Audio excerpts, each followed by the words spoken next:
My father didn't even bother lowering his voice.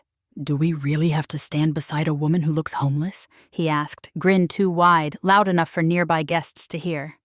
My brother Miles leaned in. "Claire, don't embarrass me," he warned. "These people are above you." I stayed where I was, borrowed heels biting, a plain black coat hanging wrong.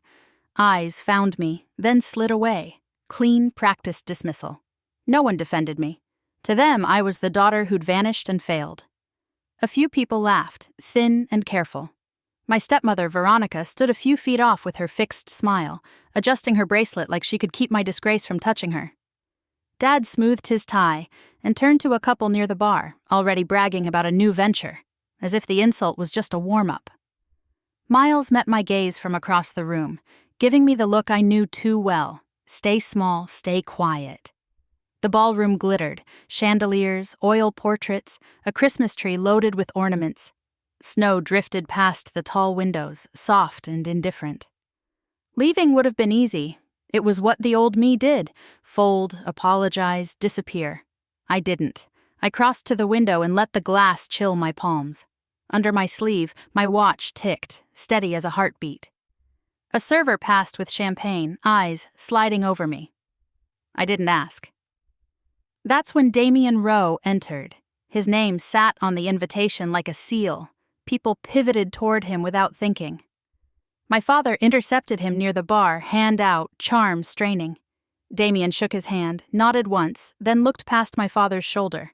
Straight at me. He excused himself and started walking my way.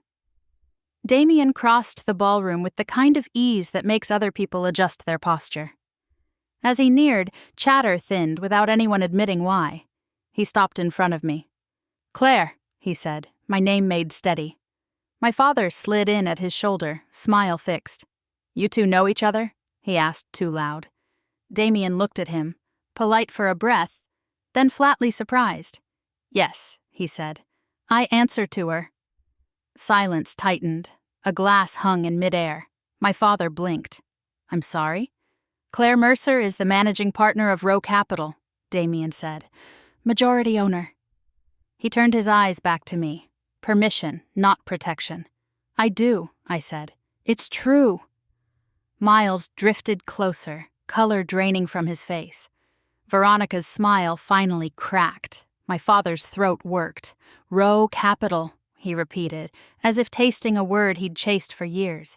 "That's Damian Rowe's firm." "It was," Damian said. "Now it's hers." My father reached for his champagne. His hand shook, so he set it down too fast, the clink sharp. "You never told us," he said, as if that were the sin. "You told me not to come back until I was someone," I replied. "So I didn't come back." Whispers spread. Phones came out. A server finally offered me a flute, suddenly earnest. I took it and didn't drink. At the front of the hall, a microphone was being tested, one hollow tap, then another. Damian stepped nearer, an anchor at my side. "There's a toast soon," he murmured. "If you want to leave." Under my sleeve, my watch kept its patient rhythm. "I'm staying," I said. "Tonight ends properly." Damian nodded once, and together we faced the room that no longer knew where to stand.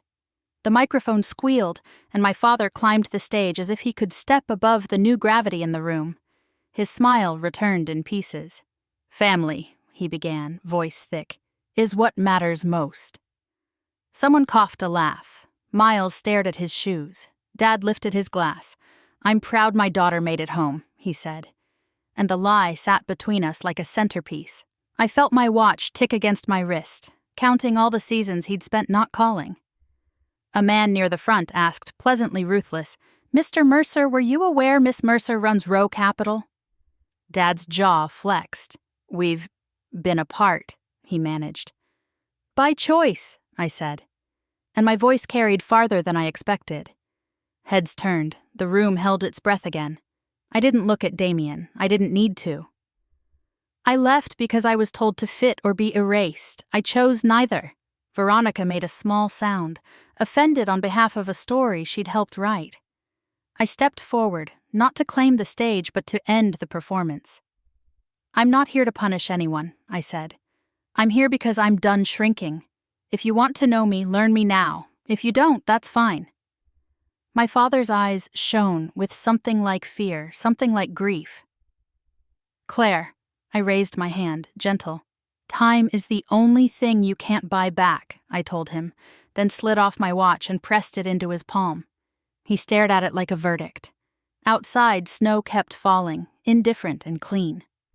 Damian and I walked out together. Behind us, the chandeliers glittered, but they didn't own my light anymore.